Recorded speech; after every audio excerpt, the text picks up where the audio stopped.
అందరం విశాఖపట్నం అంటే సుందర నగరం, ఋషికొండ ఒక అద్భుతమైనటువంటి ప్లేసు.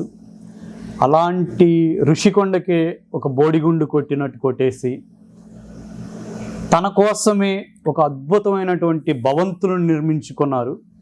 అదంతా మనకి కనిపిస్తూనే ఉంది.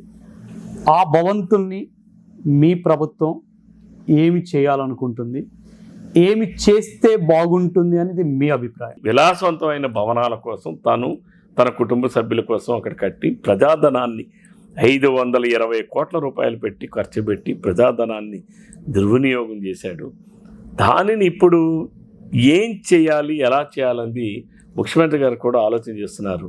కానీ నేను ఈ 20 రోజులు నేను యూకేలో ఒక 10 రోజులు ఉన్నాను. వివిధ నగరాల్లో వివిధ ప్రదేశాలు తిరిగాను.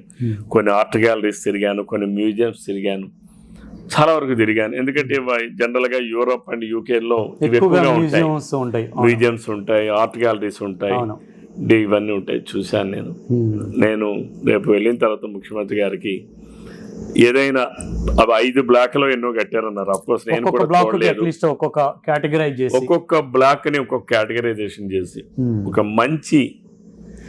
ఒక బ్లాక్ లో ఏమైనా ఒక ఆర్ట్ గ్యాలరీ, లేదా ఇంకొక బ్లాక్ లో మంచి మ్యూజియం, ఇంకొక బ్లాక్ లో ఏమైనా అటు ఇటుగా తయారు చేసి అక్వేరియం, బికాస్ సముద్రానికి దగ్గరగా ఉంది.